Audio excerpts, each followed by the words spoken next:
سیدنا ابراہیم علیہ السلام اپنے مزار پر انوار سے کہتے ہیں باہر تشریف لائے اور زاری حالت میں، اور آپ نے ان کو اپنا دیدار کرایا۔ حضرت سیدہ نفیسہ کو دو شخصیات کے ساتھ اپنے خاندان میں سے بڑی محبت تھی۔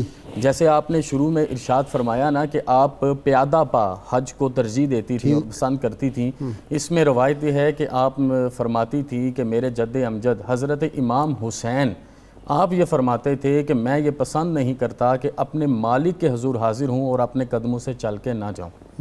اسی طرح آپ کو جد الانبیاء حضرت سیدنا ابراہیم علیہ السلام کے ساتھ بڑی محبت تھی، اور آپ باقاعدہ طور پہ وہاں پر تشریف لے گئیں اور آپ نے کرم فرمایا اور اپنی شہزادی پر، اپنے خاندان کی عزت پر آپ نے زیارت بھی کروائی، اور یہی چیز محبت سے ہمیں روایت میں ملتی ہے۔ میں چاہوں گا اور آگے انہوں نے درخواست کی کہ میرے لیے دعا کر دیں، رب مجھ سے راضی ہو جائے۔ بے شک۔ تو کہتے ہیں سیدنا ابراہیم علیہ السلام نے فرمایا کہ میں آپ کو بشارت دیتا ہوں کہ اللہ بھی آپ سے راضی ہو گیا، اور قیامت میں میدان حشر میں تمہارے ساتھ اس بات کی گواہی دوں گا۔ میں وہی بات آپ کو بتاؤں کہ جو ابھی حضرت میرے سے پہلے ایک بات بیان کر رہے تھے کہ آپ کا جب وقت وصال آتا ہے فَاحْضَرُوا لَهَا الطَّبِيبَ فَأَمَرَهَا بِالْفِطْرِ، آپ روزے کی حالت میں ہیں اور نکاحت ہے، طبیب بلایا جاتا ہے، وہ گزارش کرتا ہے کہ سیدہ آپ افطار کر لیں۔ فَقَالَتْ عَجَبَاهُ، تو کیسی بات کر رہا ہے، کیسی عجیب بات کر رہا ہے، إِنَّ لِي 30 سَنَةً وَأَنَا أَسْأَلُ اللَّهُ أَن يَتَوَفَّانِي وَأَنَا صَائِمَةٌ، میں نے 30 سال اس لمحے کا انتظار کیا ہے کہ جب مجھے میرے رب کی طرف سے پیغام آئے میں اس کی حریم ناز میں حاضر ہو جاؤں اور میں روزے کی حالت میں ہوں۔ حالانکہ فقہ میں شریعت میں اجازت ہے، اگر آدمی بیمار ہو جائے اور طبیب کہے تو پھر تو فوراً کر لینا چاہیے۔ لیکن یہاں پر جو آپ نے شعر کہا وہ آج کی ہماری اس مجلس کا نچوڑ بنے گا۔ آپ نے کہا احتروا انی طبیبی ودعونی وحبیبی، اے طبیب مجھ سے ہٹ جاؤ، مجھ سے دور ہو جاؤ، اور مجھے اور میرے حبیب کو اکیلے چھوڑ دو۔ یہاں پر علماء کہتے ہیں یہ دو محل سے خالی نہیں ہے۔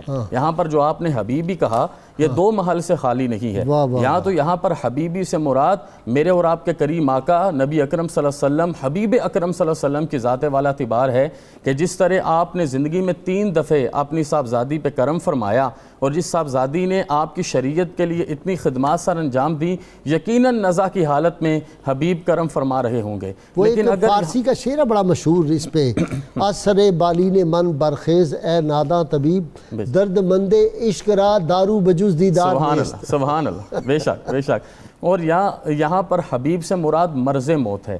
اب مرض موت حبیب کیسے بنتا ہے؟ جب زندگی میں قبر بنوا لی جائے اور اس قبر میں خود 6000 دفعہ قرآن پاک ختم کرنے کی سعادت حاصل کی ہے، تو پھر یہ مرض موت حبیب بن جاتا ہے۔ یا ایتھا النفس المطمئنہ ارجعی الی ربک راضیۃ مرضیہ فادخلی فی عبادی وادخلی جنتی۔ اس کا اگلا مصرع اس سے بھی زیادہ مزیدار ہے۔ آپ نے فرمایا لا ابالی بعوس حین قد سارا نصیبی، مجھے یہ جو وقت نزا آ گیا ہے، یہ جو میری دنیا سے جانے کا وقت آ گیا ہے، اس کی کوئی پرواہ نہیں ہے۔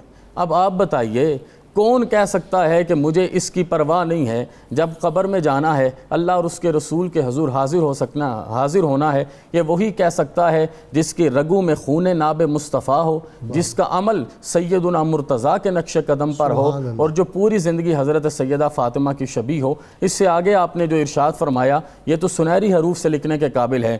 آپ نے فرمایا وَجَسَدِي رَادٍ بِسُقْمِي وَجَسَدِي رَادٍ بِسُقْمِي وَجَفُونِي بِنَحِیب، سارے سن لو، میرا جسم اللہ کی امانت ہے، اور اللہ نے جو مجھے مرض دیا ہے میرا جسم اس پہ راضی ہے۔ جزاؤہم عند ربہم جنات عدن تجری من تحتها الانہار خالدین فیہا ابدا رضی اللہ عنہم ورضوا عنہ ذالک لمن خشی ربہ وجفونی بنحیب، اور میری آنکھیں جو ہیں، میری پلکیں جو ہیں، یہ آنسوؤں کو گرانے پہ راضی ہیں۔ یہ قرآن پاک ہے نا، فَلْيَضْحَكُوا قَلِيلًا وَلْيَبْكُوا كَثِيرًا۔ میں عرض یہ کرنا چاہتا ہوں کہ آپ صرف حافظہ قرآن نہیں تھیں، آپ کی زندگی کا ایک ایک عمل قرآن پاک کی ایک ایک آیت کی تصدیق کر رہا ہے۔